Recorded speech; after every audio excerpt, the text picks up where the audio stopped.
C'est 3 erreurs que tu ne dois plus faire en 2022 sur tes campagnes Facebook Ads. Alors souvent, on a des clients qui arrivent et qui nous disent « je veux avoir plus de notoriété, je veux générer plus de ventes, en même temps je veux avoir plus de visibilité ».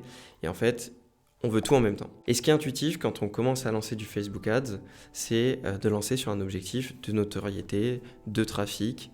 On se dit forcément que si on a du trafic, si on a de la notoriété, on va générer des ventes. Mais ce n'est pas vraiment comme ça que fonctionne Facebook Ads. On a pu le voir avec les années précédentes. Plus tu vas demander quelque chose à Facebook et plus c'est ce que tu vas obtenir. Donc une erreur à ne plus faire, c'est de lancer des campagnes dans un objectif différent que de la conversion achat.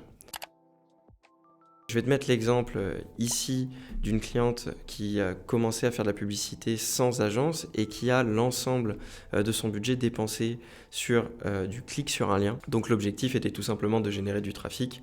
Alors on a plus de 10 000 € dépensés sur du trafic, sans tracking, sans info.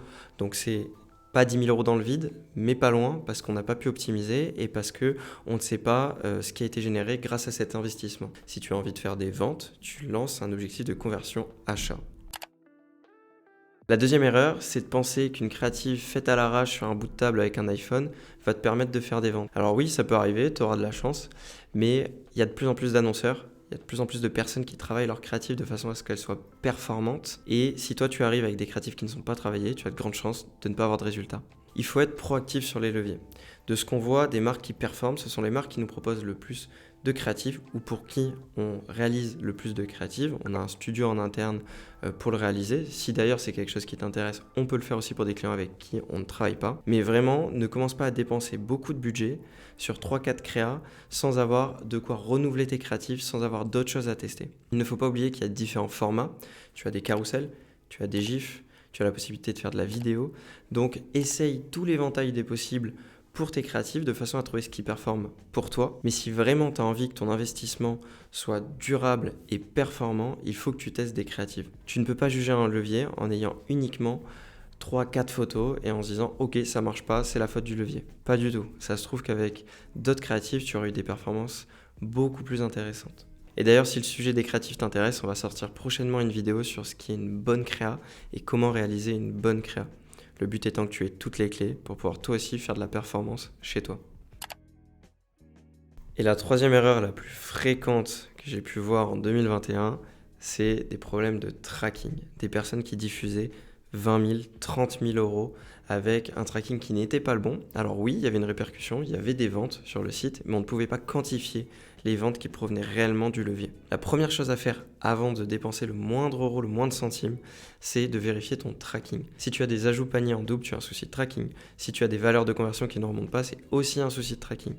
Donc vraiment, avant de commencer à diffuser, il faut que tu puisses tester ton tracking. Tu mets ta carte bleue sur le site, tu te rembourses après, mais tu fais le parcours d'achat de A à Z et tu vérifies avec l'outil d'événement si ton tracking est bon. Si d'ailleurs tu ne sais pas te servir de l'outil de test d'événement, mets-le en commentaire, je ferai un petit tuto dessus. C'est très facile, très intuitif. L'idée c'est de pouvoir arriver sur la page produit, ajouter au panier, aller jusqu'au paiement, payer.